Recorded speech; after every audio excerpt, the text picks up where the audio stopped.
ദൈവശബ്ദം കേൾക്കാനുള്ള വലിയ വാഞ്ചയോടെ, ഉത്സാഹത്തോടെ, താല്പര്യത്തോടെ കർത്താവിന്റെ സന്നിധിയിൽ നമുക്കായിരിക്കാം. എല്ലാ ദൈവമക്കളെ കർത്താവ് അനുഗ്രഹിക്കട്ടെ.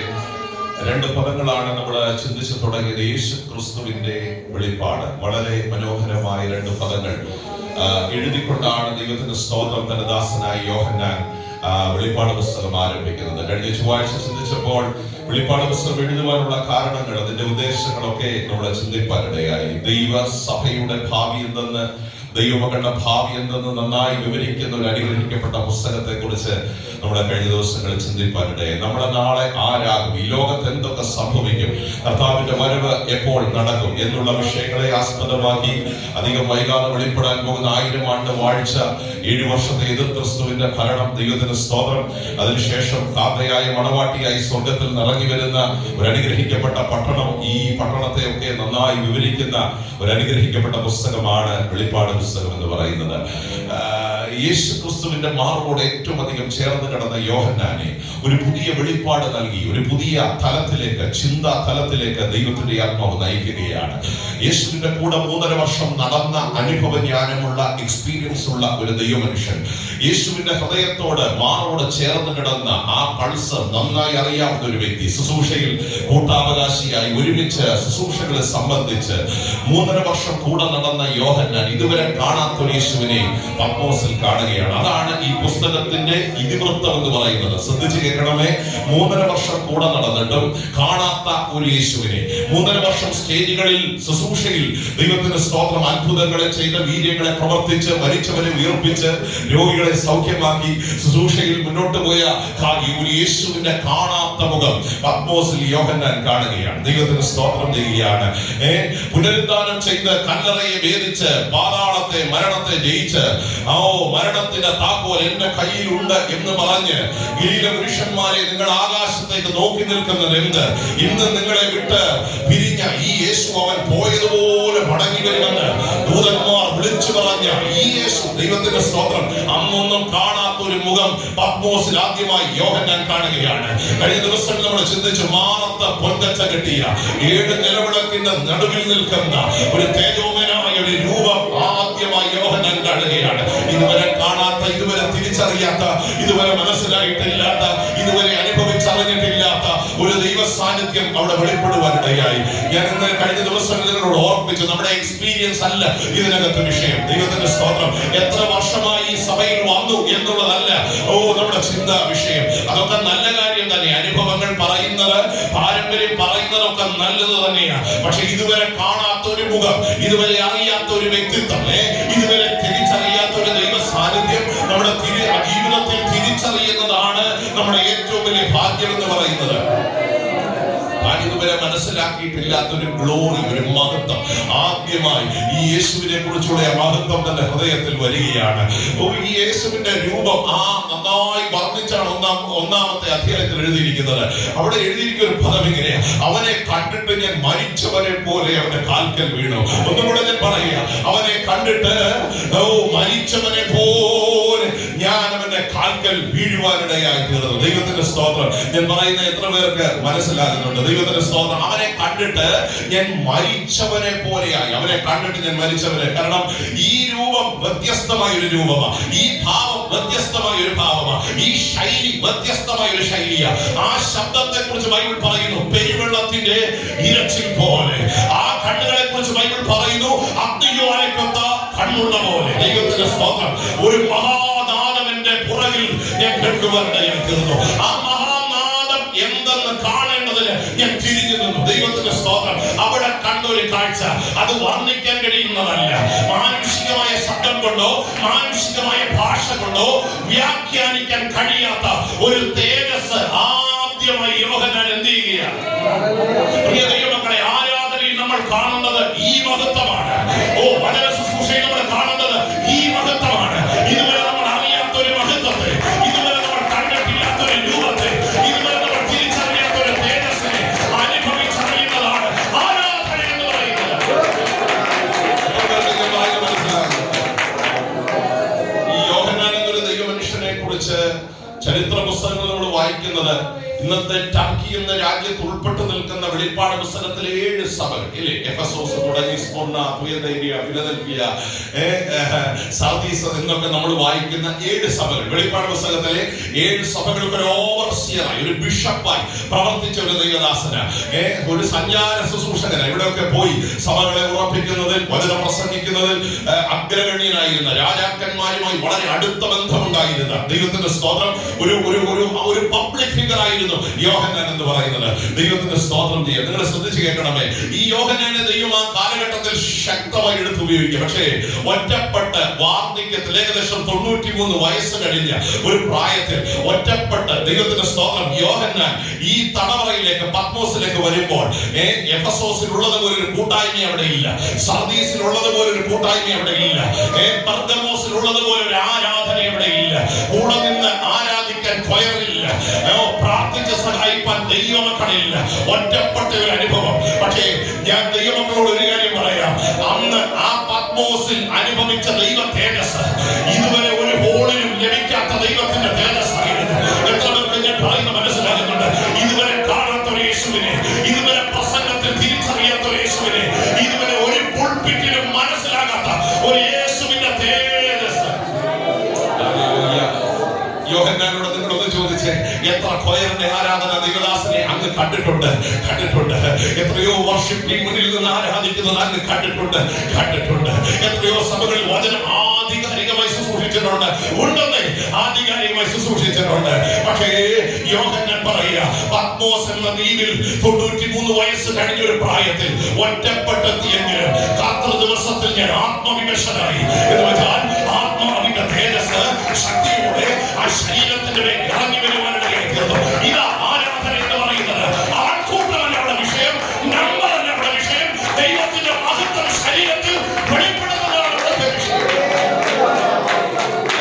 ദൈവമക്കളോട് പറയാം, ഇന്ന് ഈ ആലയത്തിൽ എത്ര പേർ കൂടി വന്നു എന്നുള്ളതല്ല ആരാധനയുടെ ശക്തി എന്ന് പറയുന്നത്. ആരാധനയുടെ ശക്തി ആത്മാവിവിടെ ഉണ്ട് എന്നുള്ളതാണ്.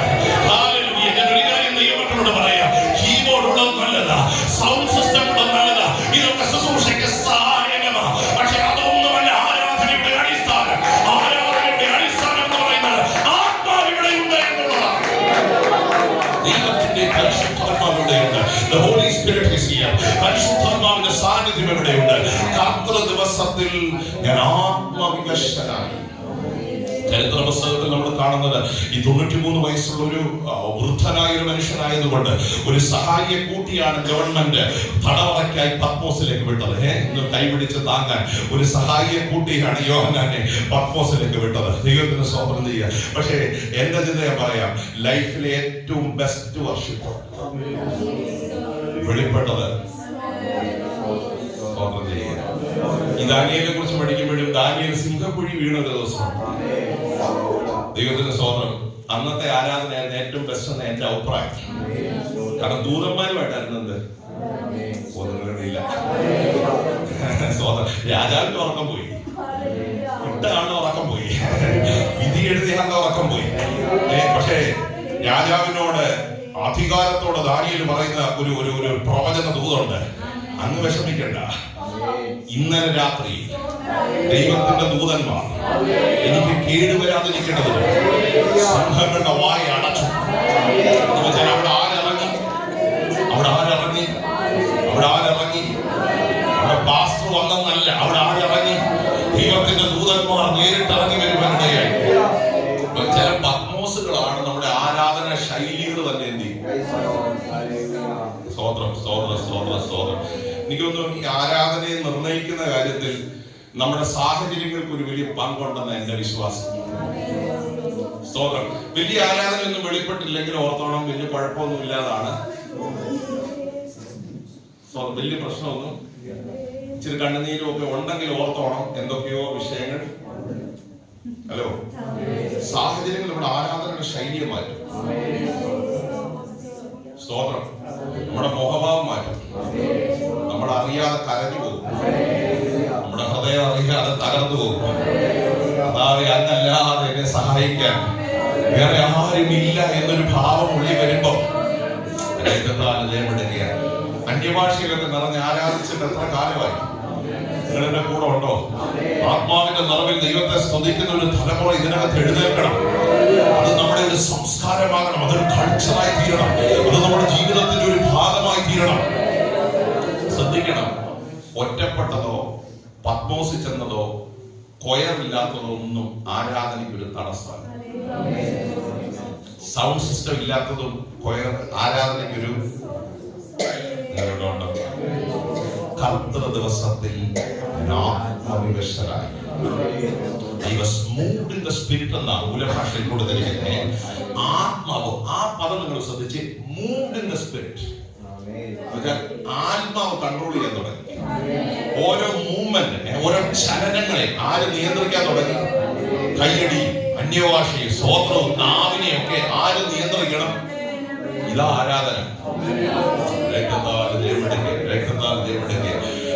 ഈ ദൈവത്തിന്റെ തേജസ് സാധ്യമായിട്ട് ആ വാക്കുകൾ ഒന്നും കൂടെ ഒന്ന് വായിക്കണമേ. 11-ാം വാക്യം മുതൽ നീ കാണുന്നത് തുടങ്ങി ആ വാക്യങ്ങൾ ഒന്നും കൂടെ നമ്മൾ ശ്രദ്ധിച്ചൊന്ന് വായിക്കാൻ പോകുക. എല്ലാവരും ആ ബൈബിൾ ഒന്ന് എടുത്ത് ആ വേദഭാഗം തുറന്ന് 1-ാം അധ്യായം 11-ാം വാക്യം മുതൽ ഒന്ന് വായിച്ചു. നീ കാണുന്ന ഒരു പുസ്തകത്തിൽ എഴുതി Ephesus, Smyrna, Pergamos, തുയതൈര, Sardis, Philadelphia, ലവോദിക്ക എന്ന 7 സഭകൾക്ക് അയക്കുക. എന്നിങ്ങനെ കാഹളത്തിനൊത്ത ഒരു മഹാനാദം എന്റെ പുറകിൽ കേട്ടു. എന്റെ പുറകിൽ കേട്ടത് എന്തുവാ? കാഹളത്തിനൊത്ത ഒരു മഹാനാദം. ഓക്കെ, അടുത്ത വാക്യം ശ്രദ്ധിക്കണേ. മഹാനാദം എന്ന പദം മറക്കരുത്. എന്നോട് സംസാരിച്ച നാദം എന്ത് എന്ന് കാണുവാൻ ഞാൻ തിരിഞ്ഞപ്പോൾ 7 പൊൻനിലവിളക്കുകളെയും നിലവിളക്കുകളുടെ നടുവിൽ നിലയങ്കി ധരിച്ച് മാറത്ത് പൊൻകച്ച കെട്ടിയവനായി മനുഷ്യപുത്രനോട് സദൃശ്യനായവനെയും കണ്ടു. അടുത്ത വാക്കും കൂടെ വായിച്ചോ, നമുക്ക് പറഞ്ഞു പോകാം. അവന്റെ തലയും വെളുത്ത പഞ്ഞി പോലെ ഹിമത്തോളം വെള്ളയും കണ്ണ് അഗ്നിജാലക്കൊത്തതും കാൽ ഉലയിൽ ചുട്ടു പഴിപ്പിച്ച വെള്ളോട്ടിന്റെ സദൃശ്യവും അവന്റെ ശബ്ദം പെരുവെള്ളത്തിന്റെ എരിച്ചിൽ പോലെയുമായിരുന്നു. അവന്റെ വലം കൈയിൽ 7 നക്ഷത്രമുണ്ട്. അവന്റെ വായിൽ നിന്നു മൂർച്ചയേറിയ ഇരുവായ്ത്തലയുള്ള വാൾ പുറപ്പെടുന്നു. അവന്റെ മുഖം സൂര്യൻ പ്രകാശിക്കുന്നത് പോലെ ആയിരുന്നു. അവന്റെ മുഖം, ആ പദം ഒന്ന് കൊണ്ടെത്തിക്കാൻ വേണ്ടി വാക്യങ്ങളൊക്കെ വായിച്ചത്. മുഖം എങ്ങനെയായിരുന്നു? സത്യം പറഞ്ഞ ഈ തേജസ് അല്ലേ ദമസ്കോസിന്റെ പടിവാതിൽ വെളിപ്പെട്ടെ. ശൗൽ എന്ന ദൈവമനുഷ്യന്റെ മേൽ ഒരു ദൈവത്തിന്റെ കരം വ്യാപരിക്കാൻ തുടങ്ങിയപ്പോൾ അവന്റെ മുഖം, ആ പദം ഒന്ന് ശ്രദ്ധിച്ച് നിങ്ങൾ വായിച്ചായിരുന്നു. അവന്റെ മുഖം എങ്ങനെയായിരുന്നു? എല്ലാരും പറയാതെ പ്രസംഗം മുന്നോട്ട് പോകുന്നില്ല. സൂര്യൻ ശക്തിയോടെ. സൂര്യനെ നമുക്ക് നോക്കാൻ പറ്റുമോ? പറ്റില്ല. നമ്മുടെ നഗ്ന നേത്രങ്ങൾ കൊണ്ട് എന്ത് ചെയ്യാൻ പറ്റില്ല, നോക്കാൻ പറ്റില്ല. പെട്ടെന്ന് ഡാർക്കായി പോകും അല്ലേ?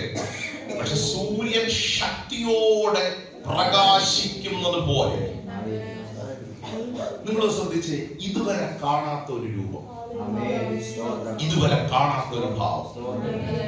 സത്യം പറഞ്ഞ യോഹന്നാന്റെ മനസ്സിൽ പോയൊരു ചിന്ത, ഞാൻ മാറോട് ചേർന്ന് കിടന്ന ആള് തന്നെയാണോ? ഞാൻ 3.5 വർഷം കൂടെ നടന്ന ആള് തന്നെയാണോ ഈ പത്മോസിൽ? ഞാൻ സംസാരിച്ച ആളാണോ? ക്രൂസൈഡുകളിൽ പ്രസംഗിച്ച ആളാണോ? നിങ്ങളൊന്ന് പറഞ്ഞേ, ആ ആളാണോ? ആളത് തന്നെയാ. പക്ഷെ ഭാവം മാറി, ശൈലി മാറി. മാറത്ത് പൊൻകച്ച കെട്ടിയവൻ, അത് രാജാക്കന്മാരുടെ വസ്ത്രമാണ്. 7 പൊൻനിലവിളക്കുകളുടെ നിലവിൽ നിൽക്കുന്നവൻ, അത് ചൊവ്വാഴ്ച വിശദീകരിച്ചു. വെള്ളോടിന് കാല് സദൃശ്യമായവൻ, ചുട്ടുപഠിപ്പിച്ച ഉലയ്ക്കകത്തത് പുറത്തെടുത്തതുപോലെ തേജസ്സുള്ളവൻ, പെരുവെള്ളത്തിന്റെ ഇരച്ചിൽ പോലെ ശബ്ദമുള്ളവൻ. നമുക്കൊക്കെ എത്ര ശബ്ദം വരെ കേൾക്കാൻ പറ്റും? അതിനൊക്കെ ഒരു പരിമിതിയുണ്ട് അല്ലേ? സ്തോത്രം, സ്തോത്രം, സ്തോത്രം, സ്തോത്രം. ഈ പരിധിക്ക് അപ്പുറത്താണ് യോഹന്നാൻ കേട്ട ഒരു ശബ്ദം. ഞാൻ ചോദിക്കട്ടെ, ഈ കാഴ്ച അകത്തേക്ക് കയറിയപ്പോൾ അവിടെ എഴുതിയിരിക്കുന്ന പദമാണ് ആദ്യം ഞാൻ ഓർപ്പിച്ചത്. അവനെ കണ്ടിട്ട് ഞാൻ മരിച്ചവനെ പോലെ. അതിന്റെ അർത്ഥം എന്താ പറയാ? ഞാൻ ഇതുവരെ തിരിച്ചറിഞ്ഞ ഒരാളല്ല എന്റെ കർത്താവ്.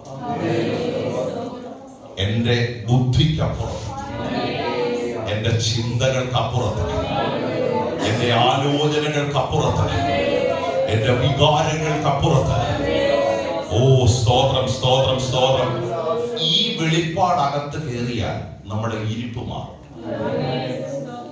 നമ്മുടെ മോഹഭാവം മാറും. ആരെയാണ് നാം ആരാധിക്കുന്നതെന്ന ബോധ്യമകത്ത് കയറിയാൽ, ഉദാഹരണം, ഈ മറുരൂപമലയിലേക്ക് 3 ശിഷ്യന്മാരെ കൂട്ടിയാണ് കർത്താവ് ചെയ്തത്. To the mount of transfiguration 3 പേരെ കൂട്ടി. ആരാ? പത്രോസ്,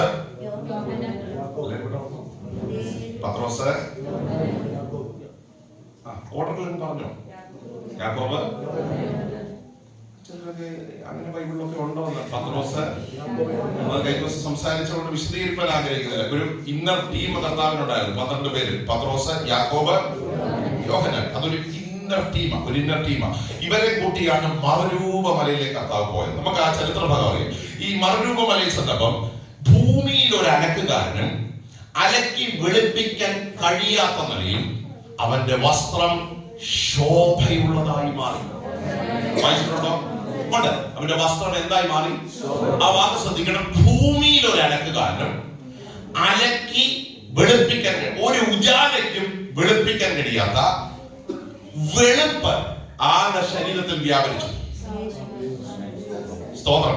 അത് ആലങ്കാരികമാണ്, അതൊരു മഹത്വം, അതൊരു ഗ്ലോറിയാണ്. ഈ തേജസ് കാണുകയും മോശയും ഏലിയാവും കർത്താവായ യേശുക്രിസ്തുവിനോട് സംസാരിക്കുന്നത് ആത്മാവിൽ പത്രോസ് കാണുകയും. സ്തോത്രം. ഈ പത്രോസ് ഏലിയാവിനെ കണ്ടിട്ടില്ല, മോശയെ കണ്ടിട്ടില്ല, കേട്ടിട്ടേ ഉള്ളൂ. പക്ഷെ ഇത് ആരാണെന്ന് തിരിച്ചറിയും. നിങ്ങളിവിടെ ഉണ്ടോ? സ്വർഗത്തിൽ ചെല്ലുമ്പോഴും അങ്ങനെ ആയിരിക്കും. പേരൊന്നും ചോദിക്കണ്ട, സന്തോഷം. നമ്മുടെ ബുദ്ധിയുടെ ലെവലൊക്കെ മാറും. സ്തോത്രം. ഇത് ജിബിനാണെന്ന് ആരും ചോദിച്ചെന്ത് ചെയ്യണ്ട. ഹലോ, വീട് റാന്നിയിലാന്ന് ആരും പ്രത്യേകിച്ച് ഏത് സഭയിലാണെന്ന് എന്ത് ചെയ്യണ്ട. നമ്മളിവിടെ അങ്ങനെയൊക്കെ ചോദിച്ചല്ലേ പരിചയപ്പെടുന്നത്. അങ്ങനെയുള്ള പരിചയപ്പെടൽ അവിടെ വേണ്ട. അപ്പൊ ആഫ്രിക്കക്കാരെ കണ്ടാൽ നമുക്ക് മനസ്സിലാവും എവിടുന്നാണ്. അങ്ങനെ ഒരു സർവജ്ഞാനമാണ് ദൈവം നമുക്ക് തരാൻ. ആ 2 പേരെ സ്വന്തം പറഞ്ഞു. നമ്മുടെ ബുദ്ധിയുടെ ലെവല് മാറാൻ പോവാണ്, നമ്മുടെ ഓർമ്മശക്തി. പത്രോസ് പുസ്തകങ്ങളിൽ വായിച്ചുള്ള കേട്ടറിവേ ഉള്ളൂ മോശ ആരാണ്. പക്ഷേ മോശ കണ്ടപ്പോഴേ പത്രോസിന് മനസ്സിലായി ഇതാരാ. സ്വർഗത്തിൽ ഇങ്ങനെ ആയിരിക്കും. പേര് ചോദിക്കണ്ട, അഡ്രസ് ചോദിക്കണ്ട, കുടുംബം ചോദിക്കണ്ട, സഭ ചോദിക്കണ്ട, ജോലി എവിടെ ചെയ്തെന്ന് ചോദിക്കണ്ട. കംപ്ലീറ്റ് ഹിസ്റ്ററി നമ്മുടെ മൈൻഡിൽ. അങ്ങനെ ഒരു ബുദ്ധി ദൈവം നമുക്ക് തരുമെന്ന് വിശ്വാസമുള്ളവരുണ്ടോ? അങ്ങനെ വലിയ വിശ്വാസമൊന്നുമില്ല. ഉണ്ടോ? സ്തോത്രം. നമ്മുടെ ലെവല് ദൈവം മാറ്റും, നമ്മുടെ ആ തലങ്ങളെ ദൈവം മാറ്റും. നമ്മുടെ ചിന്താമണ്ഡലങ്ങള് അങ്ങനെയുള്ള പുനരുദ്ധാനത്തിന്റെ ശരീരമാണ് നമ്മൾ പ്രാപിക്കാൻ പോകുന്നത്. ഈ സ്തോത്രം. പുനരുദ്ധാനം എന്ന് പറയുന്നത് ഒരു വലിയ വിഷയമാണ്. പക്ഷെ പുനരുദ്ധാനം പഠിക്കുമ്പോൾ നമുക്കറിയാം, ഈ ഉയർത്തെഴുന്നേൽക്കുന്ന ശരീരം, കർത്താവായ യേശുക്രിസ്തു ഉയർത്തെഴുന്നേറ്റ് ഏകദേശം ആ പ്രായത്തോട് ചേർന്ന് നിൽക്കുന്ന ഒരു ശരീരത്തോടെ നമ്മൾ ഉയർത്തെഴുന്നേക്കാൻ പോകുന്നത്. ഏകദേശം 33.5 വയസ്സ് പ്രായമുള്ള ഒരു യൗവന ശരീരത്തോടാണ് കുഞ്ഞുങ്ങൾ ഉൾപ്പെടെ ഇപ്പൊ കർത്താവ് വരികയാണെങ്കിൽ ഉയർത്തെഴുന്നേൽക്കാൻ പോകുന്നത് ഒരേ ശരീരത്തോടെയാണ്. അപ്പൊ ആ പ്രായം കഴിഞ്ഞവരൊക്കെ സ്തോത്രം പറയണം. നമുക്ക് ആ പ്രായം ഇല്ല, തിരിച്ചു കിട്ടണേ. ആ യൗവനമായ ശരീരം, ആരോഗ്യമുള്ള ഒരു ശരീരം, തേജസ്സുള്ള ഒരു ശരീരം. സന്തോഷമുണ്ടോ? ആ പ്രായം കഴിഞ്ഞവരെങ്കിലും ഒരു സ്വന്തം പറഞ്ഞു. നമുക്ക് ആ പഴയ ശരീരം റീഗെയിൻ ചെയ്ത് 33.5 വയസ്സുള്ള ഒരു യൗവന ശരീരത്തോടെ 1000 കോടി ഗോളങ്ങളെ താണ്ടി ഒരു നിമിഷം കൊണ്ട്, ഒരു സെക്കൻഡ് കൊണ്ട് പറന്നു വരുന്ന ആ ശ്രേഷ്ഠമായ അനുഭവം നമ്മൾ പ്രാപിക്കാൻ പോകുകയാണ്. എത്ര പേർക്ക് സന്തോഷമുണ്ട്? പുനരുദ്ധാനത്തിൽ നാം ദൂതന്മാരെ പോലെയാകും.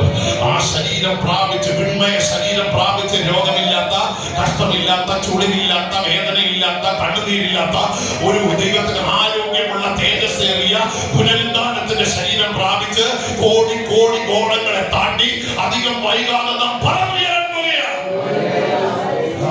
പുനരുത്ഥാന ശരീരം എന്ന് പറയുന്നത്. അതുകൊണ്ടാണ് പൗലോസ് കൊരിന്ത്യർ ലേഖനത്തിൽ പറഞ്ഞത്, ഈ മാർത്യമായതിനെ ഉരിഞ്ഞു കളഞ്ഞ് അമർത്യമായതിനെ നമ്മൾ ധരിക്കും. ഹല്ലേലൂയ. വാട്ടവും മാലിന്യമുള്ള ശരീരത്തെ വിട്ടുകളഞ്ഞ് തേജസ്സേറിയ ശരീരം നമ്മൾ പ്രാപിക്കും. പക്ഷെ എപ്പോഴും ഓർക്കണം, തേജസ്സും തമ്മിൽ വ്യത്യാസമുണ്ട്. എല്ലാവർക്കും ഒരുപോലുള്ള ഗ്ലോറി അല്ല അവിടെ കിട്ടാൻ പോകുന്നത്, ഒരുപോലുള്ള തേജസ് അല്ല. അതുകൊണ്ടാണ് പൗലോസ് കൊരിന്ത്യർ ലേഖനത്തിൽ പഠിപ്പിച്ച സൂര്യന്റെ തേജസ് വേറെ, ചന്ദ്രന്റെ തേജസ് വേറെ, നക്ഷത്രങ്ങളുടെ തേജസ് വേറെ. നക്ഷത്രങ്ങൾ തമ്മിൽ തേജസ് കൊണ്ട് ഭേദമുണ്ടല്ലോ, നിങ്ങളും അങ്ങനെ തന്നെയാണ്. എന്ന് വെച്ചാൽ ഇവിടെ നമ്മൾ കർത്താവിന് വേണ്ടി നിന്നതിനനുസരിച്ചാണ് അവിടെ എന്ത് വെളിപ്പെടാൻ പോകുന്നത്. സ്വതന്ത്രം. അപ്പൊ കൂടുതൽ കർത്താവിന് വേണ്ടി നിന്നവർക്ക് കൂടുതൽ തേജസ് അവിടെ. സ്വതന്ത്രം. അങ്ങനെയാ നമ്മൾ ആ ശരീരം കൊണ്ട് തിരിച്ചറിയാൻ പോകുന്നത്. ഹല്ലേലൂയ. പക്ഷെ ഒരു കാര്യമുണ്ട്, പിന്നെ രണ്ടാമതൊരു ചാൻസ് ഇല്ല. അതുകൊണ്ട് ദൈവം നമുക്ക് തരുന്ന ഒരു ആയുസ്, അത് കഴിഞ്ഞ് തേജസ് കൂട്ടാൻ ഒരു വകുപ്പ്. ഹലോ, ഇവിടെ ഒരു എക്സാം തോറ്റാൽ കറക്റ്റ് ചെയ്യാൻ ഒന്നും കൂടെ എന്ത് ചെയ്യാം? സ്വതന്ത്രം. ഇവിടെ ഇപ്പൊ സ്കോർ കുറഞ്ഞാൽ ഒന്നും കൂടെ എക്സാം എഴുതി നമ്മുടെ സ്കോർ എന്ത് ചെയ്യാം? പക്ഷെ അവിടെ അതിനുള്ള ഓപ്ഷൻ ഇല്ല. അതുകൊണ്ട് ദൈവം തരുന്ന ഒരു ആയുസ്, ദൈവം തരുന്ന ഒരു ആരോഗ്യം, കർത്താവിന്റെ നാമത്തിന് വേണ്ടി നിന്ന് ആ തേജസ് പ്രാപിച്ച് ദൂതന്മാരെ പോലെ ആകുന്ന ആ ശ്രേഷ്ഠമായ അനുഭവം എല്ലാ ദൈവമക്കളും പ്രാപിക്കണമെന്നാണ്. ഞാൻ ഈ മെസ്സേജ് ഇന്ന് പകൽക്കാലം ദൈവസഭയ്ക്ക് കൈമാറുമ്പോൾ നമ്മുടെ കാഴ്ചപ്പാട് മാറണം, നമ്മുടെ കാഴ്ച മാറണം, നമ്മുടെ മനോഭാവം മാറണം, കർത്താവിനെ കുറിച്ചുള്ള ചിന്ത മാറണം. നാം ആരാധിക്കുന്ന ഒരു സാധാരണ വ്യക്തിയല്ല, ഒരു സാധാരണ മനുഷ്യനല്ല നമ്മുടെ ആരാധ്യ പുരുഷൻ. അതിനുയരങ്ങളിൽ സുന്ദരനായ വെണ്മയും ചുവപ്പുമുള്ള ശ്രേഷ്ഠനായ ഒരു രാജാവിനെയാണ് നാം ആരാധിക്കുന്നത്. ഈ കർത്താവ് ആരാണെന്ന് ശരിക്കും തിരിച്ചറിഞ്ഞൊരു വ്യക്തിയാണ് ദൈവത്തിന്റെ ദാസനായ ദാവീദ്. മീകൾ നിന്ദിച്ചെങ്കിലും ദൈവത്തിന്റെ സ്തോത്രം, ഈ പെട്ടകം ഇസ്രായേലിൽ വന്നപ്പം, യെരൂശലേമിൽ വന്നപ്പം പഞ്ഞിനൂലങ്കി ധരിച്ച് നൃത്തം ചെയ്ത് ദൈവത്തെ എന്ത് ചെയ്തു? ആരാധിച്ചു. അതൊരു ആരാധനയായിരുന്നു. അപ്പം മീകൾ ചോദിച്ചു, ഇങ്ങനെ ദൈവത്തിന്റെ മുൻപിൽ ആരാധിക്കേണ്ട കാര്യമുണ്ടോ? പക്ഷെ അതിന് ദാവീദ് പറഞ്ഞൊരു മറുപടി, എന്നെ ഇത്രത്തോളം കൊണ്ടുവന്ന ദൈവത്തെ എനിക്കൊരിക്കലും. അപ്പൊ ആരാധനയുടെ ഒരു കാരണം ദൈവം നമ്മളെ നടത്തിയ വഴികൾ. പക്ഷെ മറ്റൊരു കാരണം, നമ്മൾ ആരാധിക്കുന്ന ആരാധ്യ പുരുഷൻ ആരാന്ന് അറിഞ്ഞു. നമുക്ക് രണ്ട് തലങ്ങളിൽ ആരാധിക്കാം. ഇവിടെ ആരാധനയിലേക്ക് നമ്മളെ നയിക്കുന്ന സഹോദരന്മാരുണ്ട്. രണ്ട് തലത്തിൽ ആരാധിക്കും. ഒന്ന്, കഴിഞ്ഞ ഒരു വർഷം മുഴുവൻ നടത്തിയ ദൈവത്തിന് നമുക്ക് എന്ത് ചെയ്യാം? ആരാധനയാണ്. സ്തോത്രം. ഇറ്റ് ഈസ് എ താങ്ക്സ്ഗിവിംഗ്, അല്ലേ? ദൈവത്തോട് നമ്മൾ എന്ത് പറയുക? നന്ദി പറയുക. അതും ആരാധനയാണ്. പക്ഷെ രണ്ടാമതൊരു തലമുണ്ട്, അത് ദൈവം ആരെന്നറിഞ്ഞ്, ആ ഭാവം എന്തെന്നറിഞ്ഞ്, ദൈവത്തിന്റെ തേജസ് എന്തെന്നറിഞ്ഞ്, ദൈവത്തിന്റെ മഹത്വം എന്തെന്നറിഞ്ഞ്, അവന്റെ മൂല്യം എന്തെന്നറിഞ്ഞ് ദൈവത്തെ ആരാധിക്കുന്ന ഒരു തലമുറ. എനിക്കൊരു കാര്യം ഓർമ്മയുണ്ട്, ആരാധിക്കാൻ താല്പര്യമുള്ളവരെ ഇരിക്കുന്നവരിൽ മഹാഭൂരിപക്ഷം ദൈവമക്കൾ. പക്ഷേ അതിന്റെ ഒന്നാം തലമ പലപ്പോഴും നമ്മളിൽ വെളിപ്പെട്ടിട്ടുള്ളത് അതൊരു താങ്ക്സ്ഗിവിംഗ്, അല്ലേ? ദൈവത്തിനൊരു നന്ദി, ആരോഗ്യം തന്ന, നന്മ തന്ന, ഇത്രത്തോളം നടന്നു, നമ്മൾ അങ്ങനെ ആരാധന. പക്ഷേ അങ്ങനെ ഒരു ആരാധനയിൽ ഒതുങ്ങരുന്ന സഭ.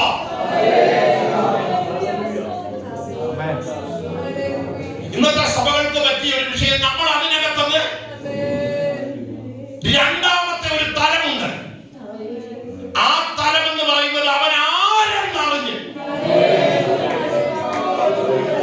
എത്ര ആഗ്രഹമുണ്ട് ആ കർത്താവ് ആരെന്നൊന്ന് തിരിച്ചറിഞ്ഞ്.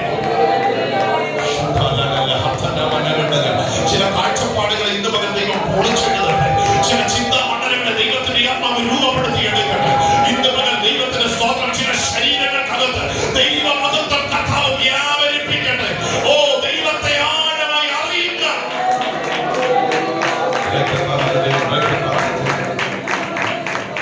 എന്താ പറയാം, ഈ യോഹന്നാന് അല്പകാലം കഴിഞ്ഞപ്പം പത്മോസിൽ നിന്ന് പോയി. ചില ചരിത്ര പുസ്തകങ്ങളിൽ നമ്മൾ വായിക്കുന്നത്, ഞാൻ വായിച്ചിട്ടുള്ളത്, പ്രത്യേകിച്ച് ജോസീഫസ് എന്ന ദൈവമനുഷ്യൻ എഴുതിയ ആന്റിക്വിറ്റീസ് എന്ന പുസ്തകത്തിൽ എഴുതിയിരിക്കുന്ന ഏകദേശം 6 മുതൽ 7 മാസം വരെ യോഹന്നാൻ പത്മോസിൽ കിടന്നത് 6 മുതൽ 7 മാസം വരെ. അതിനകത്താണ് ഈ വെളിപ്പാട് ചെയ്തത്, പ്രാപിച്ചു. പക്ഷേ തിരിച്ചു വന്ന യോഹന്നാൻ പഴയ ആളല്ലായിരുന്നു. അദ്ദേഹത്തിന്റെ പ്രസംഗ ശൈലി മാറി, ദൈവത്തോടുള്ള മനോഭാവം മാറി. കാരണം ദൈവം ആരാന്ന് കണ്ടു, ദൈവം ആരാണെന്ന് അറിഞ്ഞു. ദൈവത്തിന്റെ ഭാവം എന്തെന്ന് അറിഞ്ഞു. അവന്റെ ശബ്ദത്തിന് എത്ര ഘനമുണ്ടെന്ന് അറിഞ്ഞു. അവന്റെ കൈക്ക് എത്ര ബലമുണ്ടെന്ന് അറിഞ്ഞു. അവൻ എത്ര തേജസ് ഉണ്ടെന്ന് അറിഞ്ഞു.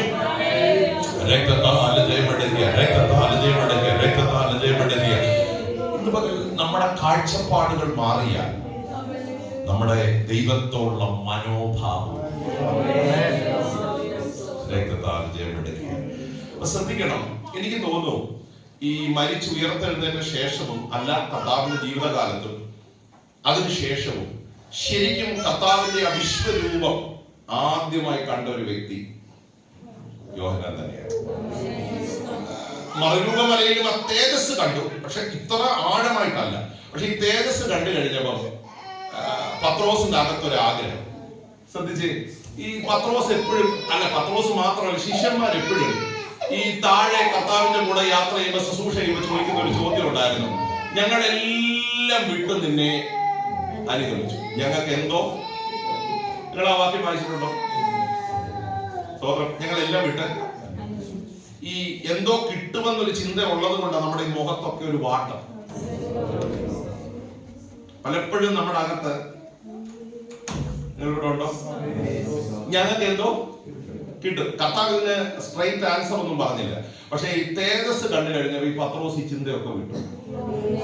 ഞങ്ങളെ 3 കൂടില് ഉണ്ടാകാം. ഒന്ന് കർത്താവ്, ഒന്ന് നിങ്ങളാരും പറയുന്നു പറഞ്ഞു പോയി പെട്ടുപോകുന്നില്ല. പറഞ്ഞു, ഒന്ന് കർത്താവിനും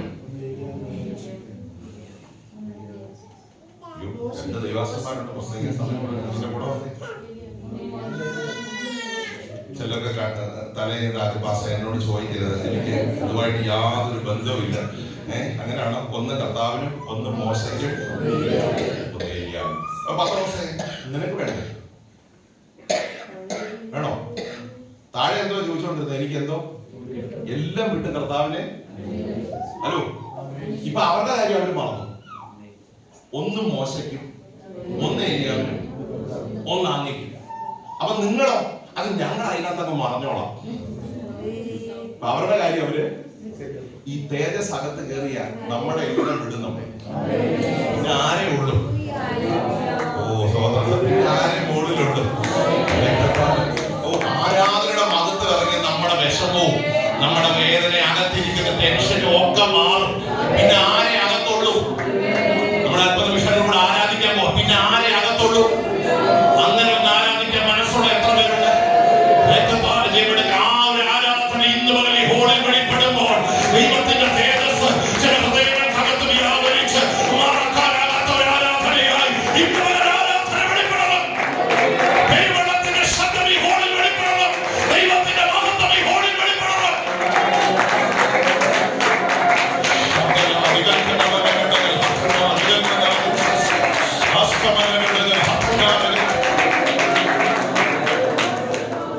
ശരിക്കുമുള്ള ആരാധന വെളിപ്പെട്ട ശ്രദ്ധിക്കണ ഈ വാക്കുകൾ. നമ്മൾ നമ്മളെ തന്നെ മറക്കണം. നമ്മുടെ വിഷയങ്ങൾ നമ്മൾ മറക്കണം. ഒന്ന് മോശയ്ക്കും ഒന്ന് ഏലിയാവിനും ഒന്ന് അങ്ങയ്ക്ക്. പത്രോസേ, അങ്ങയ്ക്ക് വേണ്ടേ? വേണ്ട. യോഹന്നാനെ, അങ്ങയ്ക്ക് വേണ്ടേ? വേണ്ട. യാക്കോബേ, അങ്ങയ്ക്ക് വേണ്ടേ? വേണ്ട. ഞങ്ങൾ ഇതിനകത്ത് പറഞ്ഞോളാം. ഞങ്ങൾക്ക് അത് മതിയെന്നേ സ്വയം സെൽഫ് സാക്രിഫൈസ് ചെയ്യുന്നു. അവിടെ പിന്നെ ആരേ ഉള്ളൂ?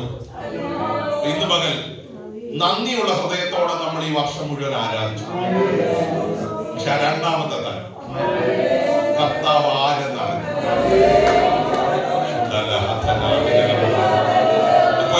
മുന്നോട്ട് വന്നാണ്. നമ്മൾ 50 നിമിഷങ്ങളിലൂടെ ദൈവത്തെ ആരാധിക്കാൻ പോകുക.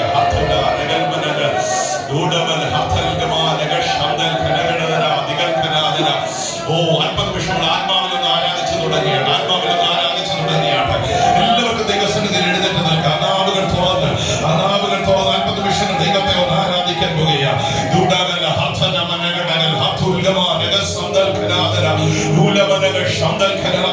ഒരു മഹത്വം ഈ ഹോളിനകത്ത് ഇന്ന് പകൽ വ്യാപരിക്കട്ടെ.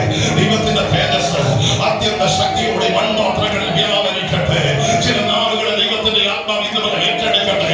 ചില ഹൃദയങ്ങളെ ദൈവത്തിന്റെ ആത്മാവ് ഇന്ന് പകൽ ഏറ്റെടുക്കട്ടെ. ചില കണ്ണുകളെ ദൈവത്തിന്റെ ആത്മാവ് ഇന്ന് പകൽ ഏറ്റെടുക്കട്ടെ.